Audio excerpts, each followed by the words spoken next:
बिस्मिल्लाहिर्रहमानिर्रहीम। Dear students, अस्सलामुअलैकुम। हम आपको राइस के LMD कैट में खुशामदीद कहते हैं। और बच्चों, मैं मोहम्मद सजाद हुसैन असिस्टेंट प्रोफेसर हूँ और तकरीबन 14-15 साल से मैं फ़िज़िक्स टीच कर रहा हूँ। और मैं आपको जो MD कैट 2020 होगा उसके लिए आपको ट्रेन करूँगा फ़िज़िक्स के लिए। डियर स्टूडेंट्स, आपने इस चीज़ का ख्याल करना है कि जो फ़िज़िक्स आप इससे पहले स्टडी कर चुके हैं वो बोर्ड पॉइंट ऑफ व्यू से आपने तैयार की है, जिसके लिए आपके पास 3 तरह का पैटर्न होता था पेपर का। MCQs भी होते थे, शॉर्ट क्वेश्चंस भी थे और लॉन्ग क्वेश्चन भी आपने अटेम्प्ट करना होता था। 85 में से 17 मार्क्स के MCQs हुआ करते थे, बाकी पोर्शन आपको पता है सब्जेक्टिव था। अब यहाँ पर ये डिफरेंट है। अब आपने अगर वही पैटर्न जो कि मोस्ट प्रोबेबल रिपीट होगा कि आपने 40 MCQs ही करने हैं, मतलब आपको किसी किस्म की अब क्रैम करने की ज़रूरत नहीं है कि आप फ़िज़िक्स को क्रैम करें। इस सेंस में ये ज़रा आसान है कि आपको अब क्रैम नहीं करना। लेकिन एक चीज़ जो बहुत ज़्यादा इम्पोर्टेंट और इस सब्जेक्ट के हवाले से आपको चाहिए होगी वो है आपको अप्लाई करना आना। वो ज़रूरी है कि आप किस तरीके से चीज़ों को अप्लाई करना है। यानी फ़िज़िक्स बुनियादी तौर पर आप लोगों ने FSE में पढ़ी है, कई बार उसको रिपीट भी किया है। सिर्फ आपने अपना मोड चेंज करना है इस बार कि आप जो कुछ आप इससे पहले पढ़ चुके हैं अब आपने उसको अप्लाई किस तरीके से करना है। जो बच्चा अप्लाई करना सीख जाता है बुनियादी तौर पर वो बहुत ज़्यादा कामयाब रहता है इस सब्जेक्ट के अंदर। अब हम बाकायदा तौर पर जो है सेकेंड ईयर स्टार्ट करने जा रहे हैं। ये UHS का यूनिट नंबर 9 बनता है और आपकी FSC का बुक का चैप्टर नंबर 12 का पहला टॉपिक है कूलम्स लॉ। कूलम्स ने बुनियादी तौर पर जब ये लॉ प्रेजेंट किया था उस वक्त तक लोग फोर्सेस के बारे में फेमिलियर थे, लोग जानते थे कि चार्जेस के दरमियान फोर्स एग्जिस्ट करती है। कूलम की जो स्पेशलिटी है वो है कि कूलम्स ने बाकायदा तौर पर मैथमेटिकल फॉर्म प्रेजेंट की थी दुनिया के सामने कि अगर चार्जेस के दरमियान फोर्स कैलकुलेट करना चाहते हैं तो किस तरीके से फोर्स को कैलकुलेट किया जा सकता है, जो इसने बाकायदा एक मैथमेटिकल फॉर्म में दिया था। बच्चों, हम जब भी FSC का हमारे सामने कोई चीज़ आएगी तो हम उसको बड़ा जल्दी क्विकली रिव्यू कर लेंगे। FSC से मुराद मेरी यहाँ बोर्ड के पॉइंट ऑफ व्यू से जो आप इससे पहले पढ़ चुके हैं, तो हम उसको एक जल्दी से रिव्यू करके और अपने मेन कंसर्न की तरफ आएंगे, यानी MD कैट के MD कैट अब किस तरह होगा, वो हमने किस तरीके से करना है। मैं बार बार अब बोर्ड वाले एस्पेक्ट से आप लोगों के साथ चीज़ें डिस्कस नहीं करूँगा। हमारा ज़्यादा इंटरेक्शन जो है वो MD कैट के हवाले से रहेगा कि अब आपने क्या करना है। जो कर चुके हैं आपको बेहतरीन लोगों ने, बेहतरीन टीचर्स ने पढ़ाया है इससे पहले, अब आपने उसको एक साइड पर रखकर अब ये सीखना है कि अब आपने इससे किस तरीके से निबरद आजमा होना है, किस तरीके से आपने अब फिज़िक्स को टैकल करना है जो आपके सामने MD कैट में आएगी। सो बच्चों, कूलम्स लॉ हम लोग स्टार्ट करते हैं। कूलम्स लॉ के बुनियादी तौर पर 3 एस्पेक्ट्स हैं जो आपकी बुक में डिस्कस किए गए हैं। पहला एस्पेक्ट है coulomb law free space. Free space से मुराद क्या होगा कि जब हम फोर्स कैलकुलेट करते हैं 2 चार्जेस के दरमियान, फॉर एग्जाम्पल हमारे पास 2 चार्जेस हैं Q1 Q2। और बच्चों ये भी MCQ के तौर पर याद रखिएगा कि Coulomb's law holds for point charges, कि ये पॉइंट चार्ज पर एप्लीकेबल होता है। यानी Q1 भी हम सपोज कर रहे हैं कि पॉइंट चार्ज है, Q2 भी पॉइंट चार्ज है। अब बैठ कर ये ना सोचते रहिएगा ये कौन से पॉइंट्स हैं, सर ने तो फुटबॉल जितने सर्कल बनाए हुए हैं और क्या पॉइंट रहे हैं। तो बच्चों ये इस वीडियो की प्रेजेंटेशन के लिए कि आपको ये क्लियर नजर आए। Otherwise Q1 and Q2 do remember these are point charges और इनके दरमियान R सेपरेशन है। सेपरेशन हमेशा चार्जेस के सेंटर्स के दरमियान से लेनी है। और जो बीच में मीडियम है, जैसे आपको नजर आ रहा होगा कि हम ये अज्यूम कर रहे हैं कि यहाँ फ्री स्पेस है, वैक्यूम है, यहाँ पर कोई मीडियम नहीं है, तो ये कहलाता है Coulomb's law in free space, कि अब इन दो चार्जेस के दरमियान जो फोर्स होगी, जो कि मैक्सिमम फोर्स होती है, याद रखिएगा जब कोई मीडियम ना हो, वैक्यूम या एयर हो, तो ये भी एमसीक्यू में याद रखिएगा कि वो फोर्स मैक्सिमम फोर्स होती है दो चार्जेस के दरमियान। तो फिर हम फोर्स किस तरीके से कैलकुलेट करेंगे? सेकंड है कूलम्स लॉ की वेक्टर फॉर्म। आपको पता है फोर्स एक वेक्टर क्वांटिटी है और वेक्टर क्वांटिटी के लिए मैग्नीट्यूड और डायरेक्शन दोनों चाहिए होती हैं। तो वेक्टर फॉर्म में हम इसकी डायरेक्शन को अंडरस्टैंड करेंगे कि डायरेक्शन किस तरीके से हम इन्वॉल्व कर सकते हैं फार्मूले के अंदर। फिर इसके बाद डायलैक्ट्रिक्स, कूलम्स लॉ की डायलैक्ट्रिक फॉर्म से मुराद क्या होगा कि चार्जेस Q1 और Q2 के दरमियान अगर फ्री स्पेस ना हो, वैक्यूम ना हो, अदर देन फ्री स्पेस कोई इंसुलेटिंग मीडियम रख दिया जाए। ये भी ज़हन में रखिएगा, कंडक्टिंग मीडियम नहीं, इंसुलेटिंग होना चाहिए, क्योंकि अगर मीडियम कंडक्टिंग होगा तो चार्ज कंडक्ट कर जाएंगे या एक दूसरे की तरफ ट्रेवल कर जाएंगे या अवे हो जाएंगे, यानी अपनी इस पोजीशन को मेंटेन नहीं रख पाएंगे, तो जिसकी वजह से डायलैक्ट्रिक इंसुलेटिंग मीडियम यूज़ किया जाता है। फिर इस फोर्स पर क्या इफेक्ट होगा जो इन चार्जेस के दरमियान एग्जिस्ट करती है। सो पहला देख लेते हैं कि Coulomb's law in free space क्या होगा। आपको पता है इसकी स्टेटमेंट कि दो चार्जेस के दरमियान जो फोर्स एग्जिस्ट करती है, this force is directly proportional to product of the charges and inversely proportional to square of the distance between the centers of the two charges, and when we combine these two lines we will get the final formula for the Coulomb's law, which is equal to F equal K Q1 Q2 over R square. K is the proportionality constant which is given as 1/4 pi epsilon naught, जिसकी numeric value भी आपके सामने given है बच्चों। इसकी value और unit ये भी आपने एमसीक्यू के तैयार करनी है। इसके बाद एप्सिलॉन नॉट की ये वैल्यू जो यहाँ पर गिवन है, ये भी आपने एज एमसीक्यू याद रखनी है कि इनकी वैल्यूज़ क्या है, इनकी यूनिट्स भी इम्पॉर्टेंट हैं और इनके न्यूमेरिक वैल्यूज़ भी, ये भी बहुत ज़्यादा इम्पॉर्टेंट है। बुनियादी तौर पर चंद एक एमसीक्यूज़ देखते हैं जो थोड़ा एफएससी से ऊपर के लेवल के होंगे, जो डिफरेंस होता है एफएससी और एमडी कैट के अंदर। इसमें ये आप जो के देख रहे हैं कि जो कि कूलम कांस्टेंट है, आपको पता है कि आपकी बुक में इसका कंपैरिजन भी किया हुआ है, यानी इलेक्ट्रिक फोर्स का कंपैरिजन किया हुआ है ग्रेविटेशनल फोर्स के साथ। तो एक और कांस्टेंट जो इन्वॉल्व होता है वो होता है जी, जिसको ग्रेविटेशनल कांस्टेंट कहते हैं। ग्रेविटेशनल कांस्टेंट बुनियादी तौर पर न्यूटन्स लॉ ऑफ ग्रेविटेशन के अंदर यूज़ किया गया है। सो इस कैपिटल जी का और अगर के का कंपैरिजन थोड़ा सा आपने देखना है कि जो के की वैल्यू हम यहाँ यूज़ कर रहे हैं एप्सिलॉन नॉट के साथ, याद रखिएगा ये सिर्फ फ्री स्पेस में यूज़ कर सकते हैं, यानी के की जो ये न्यूमेरिक वैल्यू है आप सिर्फ इसको फ्री स्पेस में यूज़ कर सकते हैं। अगर चार्जेस के दरमियान आप मीडियम चेंज कर देंगे, फ्री स्पेस या वैक्यूम नहीं होगा, तो फिर आपने ये करना है कि के की वैल्यू भी चेंज करनी है, क्योंकि के मीडियम डिपेंडेंट है। यही एमसीक्यू याद रखेगा, K is a medium dependent, whereas G universal constant या जो न्यूटन ग्रेविटेशनल लॉ के अंदर हम यूज करते हैं, ये एक यूनिवर्सल कांस्टेंट है। यूनिवर्स में इसकी वैल्यू तमाम ऑब्जेक्ट्स, तमाम मीडियम्स में एक जैसी रहती है, इसकी वैल्यू चेंज नहीं होती। सो कंक्लूजन क्या होगा, coulomb constant is medium dependent and its value is only for vacuum. This value can be used in vacuum only, whereas the capital G gravitational constant is a universal constant for all mediums. तो बच्चों ये चीज़ है, important है, यहाँ ये चीज़ ज़हन में रखिएगा। अब नेक्स्ट अब हम आते हैं क्विकली उस चीज़ की तरफ के प्रीवियस पेपर्स के अंदर इन चीज़ों को किस तरीके से यूटिलाइज किया गया।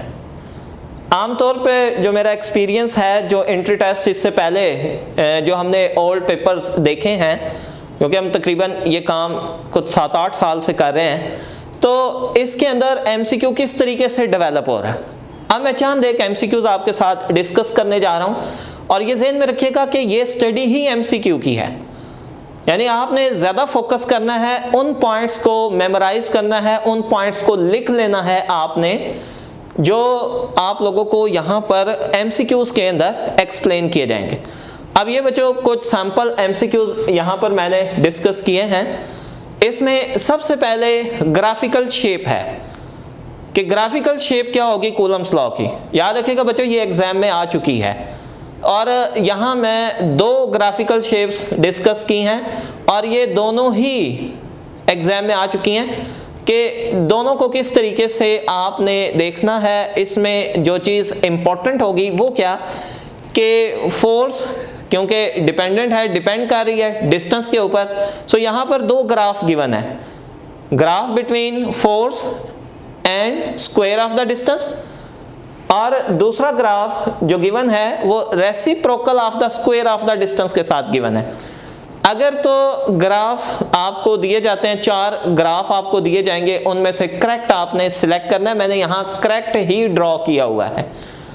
तो बुनियादी तौर पर अगर ग्राफ आपको गिवन है फोर्स और स्क्वायर ऑफ द डिस्टेंस के दरमियान, तो फिर इसकी जो ग्राफिकल शेप होगी it is similar to the shape as you use in Boyle's law. जैसे बॉयल्स लॉ के अंदर एक शेप होती है, उसी तरीके से ये शेप बनेगी। इस शेप को हाइपरबोलिक कहा जाता है।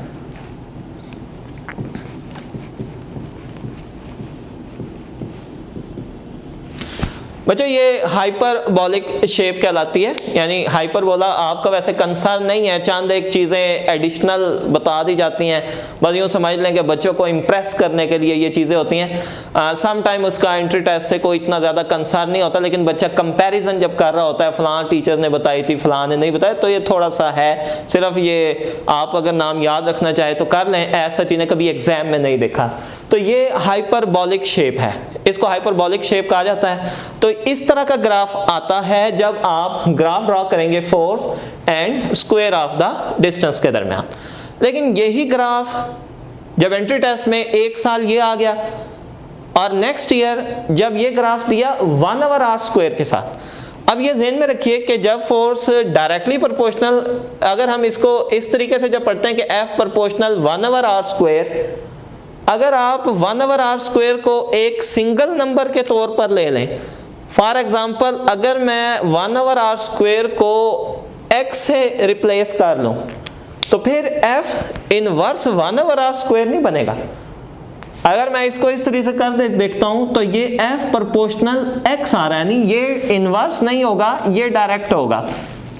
तो 1/r² को अगर यहाँ हम x के तौर पर ले लें कि ये 1/r², सिंपली अगर इसको हम यहाँ x से रिप्लेस कर लें तो फिर याद रखिएगा कि f डायरेक्टली प्रोपोर्शनल है x के साथ। फिर जो ग्राफ बनेगा that would be a straight line. बच्चों इस चीज़ का यहाँ सबसे ज़्यादा आपने ख्याल करना है कि अगर ग्राफ r² के साथ है तो हाइपरबोलिक शेप आएगी, और अगर ग्राफ 1/r² के साथ है then it will be a straight line. अब बाकी ऑप्शंस क्या होंगी वो आपने निगेट कर देनी है, ये वाली ऑप्शंस हैं ये करेक्ट ऑप्शन होंगी। तो बच्चों ग्राफ बहुत ज़्यादा इंपॉर्टेंट है। अच्छा एक चीज़ और जो आपने यहाँ करनी है, अब जो चीज़ मिस, यानी ये 2 इस तरीके से आ चुका है। अब बीइंग अ टीचर मैं सोचता हूँ कि पहले बच्चे को इस तरह दिया था, अब इस तरह दिया है, so let's create some difference कि बच्चे को डिफरेंट चीज़ दी जाए। सो मैं क्या कर सकता हूँ, अगर मैं ग्राफ दे दूँ स्क्वायर रूट फॉर्म के अंदर, यानी ग्राफ दे दिया जाता है आपको स्क्वायर रूट्स के अंदर इस तरीके से,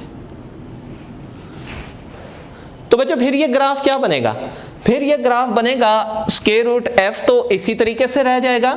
तो फिर आपको पता है कि 1/r² क्या बन जाएगा, डेट विल बिकम 1/r, यानी सेम ग्राफ जो f और 1/r² के दरमियान था वही ग्राफ आपका बन जाएगा किस किस के दरमियान, स्क्वायर रूट f और 1/r के दरमियान। ये ध्यान से देख लीजिएगा, यानी ये वो एस्पेक्ट है जो अभी तक डिस्कस नहीं हुआ। And entry test is always something about new. ये बहुत ही रेयर होता है कि एमसीक्यूज रिपीट हो जाएं, 40 में से कोई एक या दो हद एमसीक्यू होता है कि प्रीवियस ईयर्स का रिपीट हो जाता हो, अदरवाइज बच्चों एमसीक्यूज रिपीट नहीं होते, every year it's a new thing. तो ये ज़हन में रखिएगा कि 40 एमसीक्यूज आप लोग अपना माइंड सेट करके जाइएगा कि वही होंगे जो आपने ज़िंदगी में पहली बार देखे होंगे, आल्दो वो इनसे सिमिलर होंगे, एस्पेक्ट्स यही होंगे, पॉइंट्स यही होंगे, कंसेप्ट यही होगा, लेकिन याद रखिएगा वो 40 एमसीक्यू आपने देखने लाइफ में पहली बार ही हैं। तो ये ज़हन में रखिएगा कि ये ग्राफ स्क्वायर रूट एफ और 1/r के दरमियान अगर ड्रॉ किया जाए तो बच्चों वो भी यही शेप बनेगी, यही ग्राफ बनेगा। इसके बाद फिर जो एस्पेक्ट्स डिस्कस या यूज़ होता है कूलम्स लॉ के अंदर, वो फिर एक न्यूमेरिक फॉर्म के अंदर अगर आपको वैल्यूज़ के साथ एमसीक्यू दे दिए जाते हैं। अच्छा, अब हमें पता होता है कि जी कूलम्स लॉ को हमारे से पूछता कूलम्स लॉ किस लिए यूज़ करते हैं, हम हमेशा ये कहते हैं जी फोर्स कैलकुलेट करनी होती है दो चार्जेस के दरमियान।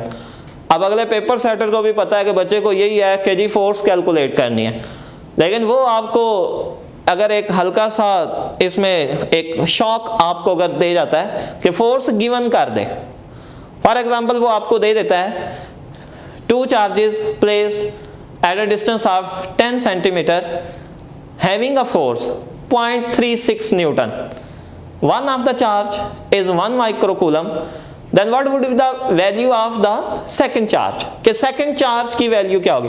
तो बच्चों ज़हन में रखिएगा लाजमी नहीं है कि अगर आपकी बुक में फोर्स ही कैलकुलेट है तो आपको पेपर में भी फोर्स ही कैलकुलेट करने को दी जाएगी। हो सकता है कि वो फोर्स को वहाँ गिवन कर दे और फार्मूलाए जो आपको गिवन है या फार्मूला जो आपको गिवन है उसमें से किसी एक फैक्टर को अननोन कर दे। फॉर एग्जांपल जो एमसीक्यू अभी मैंने आपके सामने बोला है उसमें क्या हुआ है कि फोर्स को गिवन कर दिया है और सेकंड चार्ज आपसे पूछा है, तो फिर बच्चों आपने इस तरीके से इसको फार्मूले को लिखकर इसको सॉल्व करना है। ऑफ कोर्स आपकी कैलकुलेशन है, वैल्यू सब्स्टिट्यूट करके आपने इसका आंसर कैलकुलेट करना है और इसका जो आंसर है वो 4 माइक्रोकूलम एट द एंड आपके पास आ जाएगा। तो याद रखिएगा ज़रूरी नहीं है, और ये हो चुका है कि फोर्स गिवन कर देता है या तो दो चार्जेस में से यानी Q1 Q2 में से किसी को अननोन कर देता है या फिर डिस्टेंस अननोन कर देता है कि डिस्टेंस को कैलकुलेट किया जाए। अच्छा बच्चों, इसके बाद मजीद जो एमसीक्यूज बनते हैं फिर वो है जो इसका सेकंड पार्ट है प्रोपोर्शनैलिटी का, यानी फोर्स जो इन्वर्सली प्रोपोर्शनल होगी 1/r² के, इसको किस तरीके से यूटिलाइज किया जाता है। अच्छा बच्चों, तो अब ये f जो इन्वर्सली प्रोपोर्शनल होगा स्क्वायर ऑफ द डिस्टेंस के, इसको किस तरह यूटिलाइज करना है, इसके ऊपर चंद एक एमसीक्यूज जो मैंने यहाँ आपके सामने डिस्कस करने हैं वो देख लें कि दो चार्जेस हैं। याद रखिएगा ये हमेशा से पॉइंट चार्जेस होंगे, मैं कहूँ ना कहूँ आपने माइंड में रखना है दीज आर पॉइंट चार्जेस। दो point charges placed at a distance r, और फर्ज कर लें वो आपको कहता है कि इन दो चार्जेस के दरमियान फोर्स F1 है। इसके बाद अगर इन चार्जेस के दरमियान सेपरेशन डबल कर दें और नई फोर्स F2 है, then these two forces F1 and F2 are in the ratio question mark, कि वो आपसे पूछता है कि F1 और F2 के दरमियान जो फोर्सेस है रेशो की फॉर्म में क्या होगी।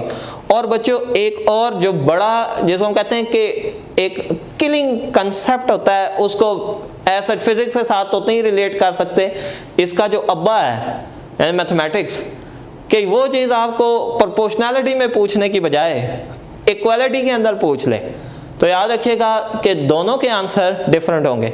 मैं फिज़िक्स के साथ साथ, क्योंकि हमारी बहुत ज़्यादा कंसर्न जो सिर्फ फिज़िक्स नहीं होता, कैलकुलेशंस भी बच्चों को इफ़ेक्ट करती हैं, तो याद रखिएगा हमारा कंसर्न दोनों चीज़ों पे होगा।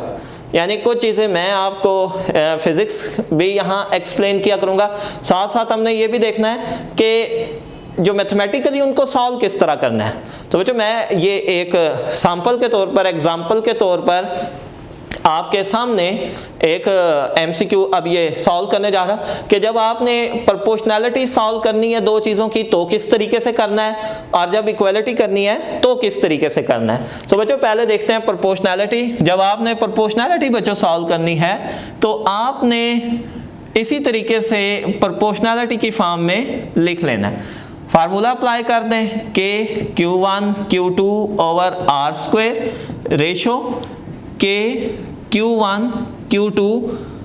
अब क्योंकि Q1 Q2 तो दोनों में वही है तो वो तो वहाँ एज इट इज़ रिपीट हो जाएंगे। डिस्टेंस का फ़र्क है तो जहाँ डिस्टेंस का फ़र्क है वो कर दें। वहाँ r था, F2 में 2r है तो यहाँ 2r का स्क्वायर में लिखने लगा हूँ, 4r स्क्वायर हो जाएगा। अब आपको पता है k की कैंसिलेशन हो जाएगी, ये कैंसिलेशन r स्क्वायर, तो ये रेशियो आ जाएगा 1:1/4, यानी फोर्स 1/4 रह जाएगी पहले से। और आपको पता है कि इसको क्रॉस मल्टीप्लाई करने के बाद ये आ जाएगा 4:1, यानी the correct answer will be F1:F2 is 4:1। और याद रखिएगा some time presence of mind बहुत इंपॉर्टेंट होता है MD कैट के अंदर। बच्चा एक जिस वक्त परेशान होता है तो एक ऐसे फ्रेम में चला जाता है कि उसको साइकोलॉजिकली लग रहा होता है कि 1 चूंकि पहले है और 2 बाद में है तो F1:F2 ही पूछेगा, नहीं, ये उसकी एक अपनी तरफ से असम्पशन होती है। लेकिन याद रखिएगा ऐसा भी हो सकता है कि F1:F2 ना पूछा हो, स्टेटमेंट के अंदर गिवन हो F2:F1। अब आपने आंसर इस तरीके से सॉल्व करके निकाल लेना है और आपका आंसर जब आ रहा होगा 4:1 तो याद रखिएगा ये F1:F2 है। अगर इसी रेशो को हम रिवर्स कर दें F2:F1 तो याद रखिएगा ये आंसर फिर 4:1 नहीं होगा, फिर आपको पता है ये आंसर क्या बन जाएगा, ये वेरी गुड, ये बन जाएगा 1:4। अब यही चीज अगर इक्वालिटी के अंदर बच्चा लिखता है, इक्वालिटी के अंदर इसी चीज को उसने जब सॉल्व कर लेना है, उसको लगना है F1 4 F2 1, इक्वालिटी के अंदर लिखता है। इक्वालिटी में वो कैसे इसको प्रेजेंट कर देता है, वो कर देता है 4F1 = 1F2 जी। अब इसको जरा फिजिकली चेक करें कि दोनों में से कौन सी फोर्स ज्यादा है। ये डिस्टेंस कम है, ये फोर्स ज्यादा होगी, ये डिस्टेंस डबल कर दिया है, यानी फोर्स 4 गुना 4 टाइम्स कम हो जाएगी। मतलब कि F2 4 गुना कम है F1 से, या F1 4 गुना 4 टाइम ज्यादा है F2 से।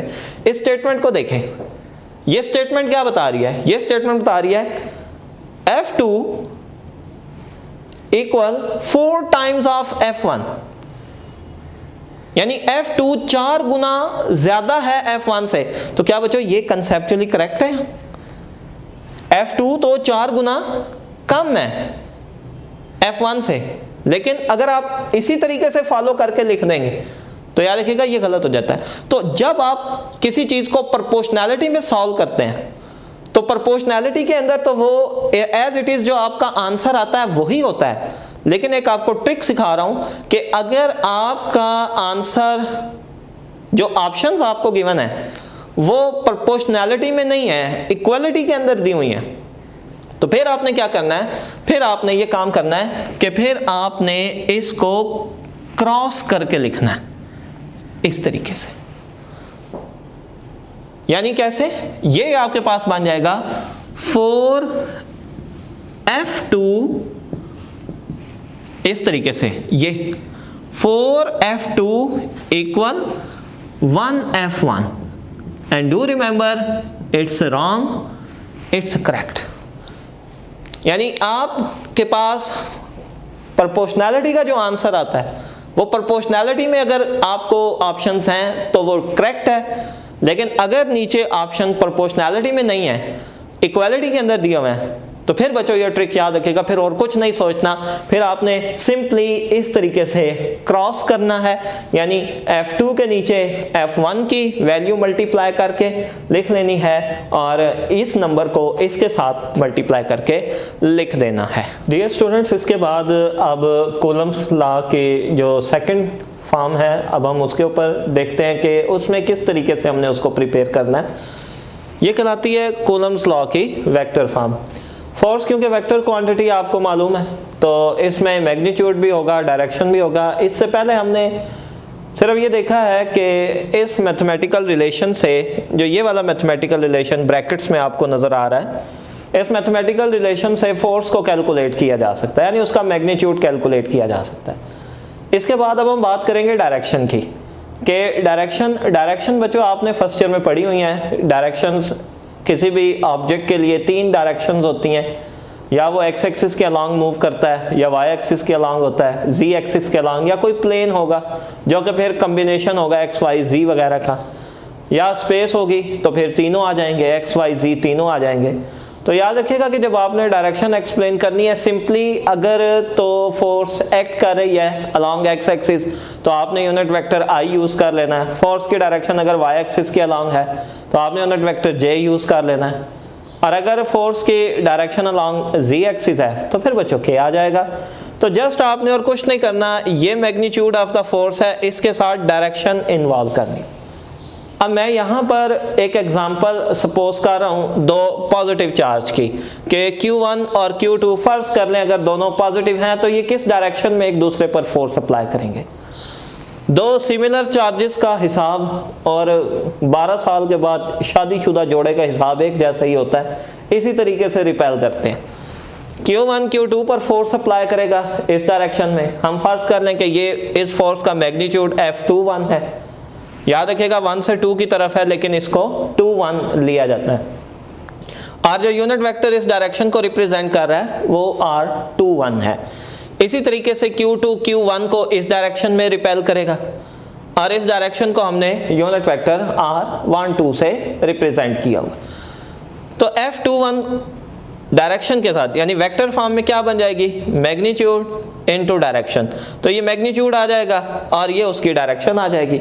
इसी तरीके से F12 इसी तरह आ जाएगी हमारे पास। अब ये दोनों यूनिट वेक्टर्स क्या हैं, ये दोनों unit vectors equal in magnitude, क्योंकि ये भी यूनिट वेक्टर है, इसका मैग्नीट्यूड भी 1 होगा, ये भी यूनिट वेक्टर है, इसका मैग्नीट्यूड भी 1 होगा। So both unit vectors are equal in magnitude but opposite in direction, लेकिन डायरेक्शन में अपोजिट है। तो इसी तरीके से ये फोर्सेस भी इक्वल इन मैग्नीट्यूड होंगी बट अपोजिट इन डायरेक्शन होगी।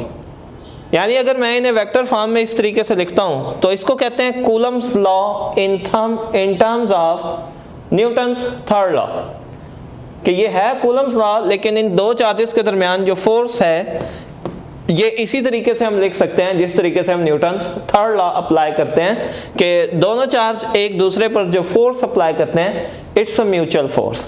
अब ये कंक्लूजन है, the force applied by the 2 charges on each other is a mutual force. इसका मीनिंग क्या है? फॉर एग्जांपल बच्चों अब हम MCQ नंबर 4 अगर देखें, MCQ नंबर 4 में आपको 2 चार्जेस नजर आ रहे हैं, एक +Q और एक -3Q। फॉर एग्जाम्पल आपको पहला MCQ दिया जाता है कि कौन सा चार्ज ज़्यादा फोर्स अप्लाई करेगा। अब अच्छा क्या होता है, जो जिन्हें ज़रा अच्छे से फिज़िक्स आती है वो तो इसका प्रॉपर जवाब दे लेते हैं, कुछ लोगों को फिज़िक्स चढ़ी होती है, या उन्होंने सिर्फ जो डायग्राम है, जो सामने एक चीज़ मौजूद है उसको देख कर ही बस रिप्लाई कर देना होता है। उन्होंने देखना है 3Q तो बहुत बड़ा है, Q छोटा है, सो 3Q ज़्यादा फोर्स अप्लाई करेगा Q पर। याद रखिएगा ये जो म्यूचुअल फोर्स का मतलब है, म्यूचुअल फोर्स का मतलब ये है कि जब आपने फोर्स कैलकुलेट करनी है, फॉर एग्जांपल आपने Q1 की फोर्स Q2 पर कैलकुलेट करनी है, तो आपने +Q फिर 3Q अप्लाई करना है। अगर आपने 2 की 1 पर करनी है तो बच्चों चार्जेस तो फिर भी वही हैं, Q ही और 3Q ही आना है, सिर्फ प्लेस आगे पीछे हो सकती है, मैग्नीट्यूड तो वही रहेगा। तो इसे इस बात ध्यान में रखिएगा कि ये दोनों चार्ज हमेशा जब एक दूसरे पर फोर्स अप्लाई करेंगे that is equal in magnitude, यानी 3Q Q पर जितनी फोर्स अप्लाई करेगा Q भी उतनी ही फोर्स अप्लाई करेगा। यानी ये नहीं है कि 3Q की फोर्स ज़्यादा होगी Q से, both will apply equal force on each other, so दोनों की फोर्स इक्वल होगी। और इसी से फिर हम एक नेक्स्ट MCQ डेवलप करते हैं। फॉर एग्जाम्पल आपसे पूछा जाता है फोर्स ऑन 3Q, कि 3Q की फोर्स किस डायरेक्शन में होगी। अब बच्चों इसकी ऑप्शंस डिफरेंट हो सकती हैं। फॉर एग्जाम्पल वो ये दे सकता है द फोर्स जो करेक्ट आंसर हो, the force is towards plus Q, के प्लस क्यू की डायरेक्शन में होगी। अब ये बात बिल्कुल ठीक है। या वो आपसे नॉर्थ साउथ या ईस्ट वेस्ट की डायरेक्शंस में अगर पूछ लेता है तो फिर आपने बच्चों इसको ड्रॉ कर लेना है। फिर आपको पता है कि एक टिपिकल जो इसके लिए हम यूज़ करते हैं नस वे, यानी नॉर्थ साउथ वेस्ट और ईस्ट के लिए, तो फिर ये डायरेक्शन देख लें, ये डायरेक्शन किस तरफ है, ये टुवर्ड्स वेस्ट है। तो ये ऑप्शंस के मुताबिक होगा। अब ये टुवर्ड्स प्लस क्यू भी हो सकता है और ये टुवर्ड्स वेस्ट भी हो सकता है, तो ये देख लीजिएगा। अच्छा, अगर इसी तरीके से अगर फोर्स पूछ ली जाए प्लस क्यू पर, तो फिर 3Q इस पर किस डायरेक्शन में, आपको पता है ये माइनस है वो प्लस है, तो ये इसको अपनी डायरेक्शन में अट्रैक्ट करेगा। तो फिर फोर्स की डायरेक्शन किस तरफ होगी, the direction of the force is towards 3Q। या अगर नॉर्थ वेस्ट और साउथ की डायरेक्शन के हिसाब से देखा जाए तो फिर ये डायरेक्शन किस तरफ बनेगी, टुवर्ड्स ईस्ट बनेगी। बच्चों वही बात है, दोनों चार्जेस एक दूसरे पर फोर्स तो इक्वल अप्लाई करते हैं, लेकिन उस फोर्स की डायरेक्शन हमेशा एक दूसरे से ऑपोजिट होती है। और इसके बाद हमारे पास अब आ जाती है कूलम्स लॉ की डायलैक्ट्रिक फॉर्म। डायलैक्ट्रिक फॉर्म मतलब चार्जेस वही हैं, वही Q1 है, वही Q2 है, वही सेपरेशन है, सब कुछ है, यानी ये वाला पार्ट चेंज नहीं होगा क्योंकि चार्जेस वही हैं, उनके दरमियान सेपरेशन भी वही है, सिर्फ मीडियम चेंज हुआ है। अब मीडियम कहाँ पर था, मीडियम बच्चों इस फैक्टर के अंदर मीडियम था, सिर्फ इसको चेंज कर देना। अब मैं फोर्स ले रहा हूँ कि इन दो चार्जेस के दरमियान फोर्स अगर F प्राइम है तो वो F प्राइम इस मीडियम के साथ है। पहले फ्री स्पेस था तो हमने यहाँ परमिटिविटी फ्री स्पेस की यूज की थी। परमिटिविटी मतलब परमिशन, यानी वो मीडियम कितनी परमिशन देता है एक चार्ज को कि वो फोर्स अप्लाई कर ले दूसरे चार्ज पर, तो ये परमिटिविटी। अब ये परमिटिविटी उस मीडियम की होगी जो आपने प्लेस करना है दो चार्जेस के दरमियान। अगर फॉर एग्जांपल इन्हीं दो चार्जेस को डिप कर दे हम किसी बीकर के अंदर, फर्ज कर ले वाटर बीच में आ जाएगा, तो अब यहाँ जो परमिटिविटी आपने यूज करनी है वो वाटर की करनी है। बस बच्चों ये फर्क है इन फ्री स्पेस में और डायलैक्ट्रिक के साथ कि ये वैल्यू जो है ये अब उस मीडियम की होगी जो मीडियम आपने इंसर्ट करना है। अब देखिए कूलम्स लॉ क्या फॉर्म अटेन कर लेगा। यहाँ एक और टाइप है जो परमिटिविटी की डिस्कस की है जिसको कहते हैं रिलेटिव परमिटिविटी। रिलेटिव परमिटिविटी बुनियादी तौर पर हम किसी भी मीडियम की परमिटिविटी को अदर देन एयर, यानी कोई भी मीडियम है उसको रिलेटिव टू एयर ही एक्सप्लेन करते हैं। फॉर एग्जांपल कि अगर हम वाटर की परमिटिविटी एक्सप्लेन करते हैं तो हम उसको एयर के टाइम्स में बताते हैं कि वाटर की परमिटिविटी एयर से तकरीबन 76 टाइम्स है, या अमोनिया की एक्सप्लेन करते हैं तो वो 22.5 है ऑफ एयर, यानी एयर के रिलेटिव ही एक्सप्लेन की जाती है। तो ये रिलेशन बन जाता है रिलेटिव परमिटिविटी का, it is the ratio of permittivity of the medium with respect to air. और यहाँ से जो इस मीडियम की परमिटिविटी आ जाती है वो ये वैल्यू अटेन कर लेगी। ये वैल्यू अगर अब हम यहाँ सब्स्टिट्यूट कर देते हैं तो फिर हमारे पास कूलम्स लॉ ये बन जाता है। और इसका कंक्लूजन ही बच्चों याद रखिएगा कि जो न्यू फोर्स होगी दो चार्जेस के दरमियान वो रिड्यूस हो जाती है। कितनी रिड्यूस हो जाएगी, जितनी उस मीडियम की रिलेटिव परमिटिविटी है। यानी अगर वाटर यूज़ कर रहे हैं और वाटर की रिलेटिव परमिटिविटी 76 टाइम्स है तकरीबन, तो ये 76 टाइम्स कम हो जाएगी। अमोनिया यूज़ कर रहे हैं जिसकी परमिटिविटी अगर 22 के करीब है तो ये 22 टाइम्स करीब कम हो जाएगी।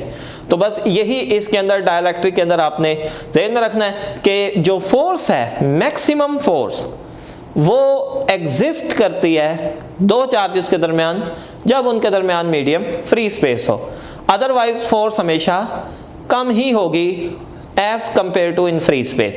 और उसकी वजह क्योंकि रिलेटिव परमिटिविटी किसी भी मीडियम की हमेशा या 1 के इक्वल होगी, वो फ्री स्पेस के लिए, या 1 से ग्रेटर होगी। तो ये एक रिलेशन एमसीक्यू में बच्चों ज़हन में रखिएगा कि रिलेटिव परमिटिविटी हमेशा इक्वल या ग्रेटर देन 1 होती है, यानी इसकी वैल्यू यूनिटी से कम नहीं होती। और आपको फिर मैथमेटिक्स का असूल पता है कि अगर ये फैक्टर हमेशा 1 से ग्रेटर होगा तो एफ प्राइम हमेशा एफ से लेस रहेगी, यानी फोर्स हमेशा रिड्यूस हो जाती है दो चार्जेस के दरमियान जब भी उनके दरमियान अदर देन फ्री स्पेस कोई और मीडियम इन्वॉल्व किया जाता है। थैंक यू बच्चों।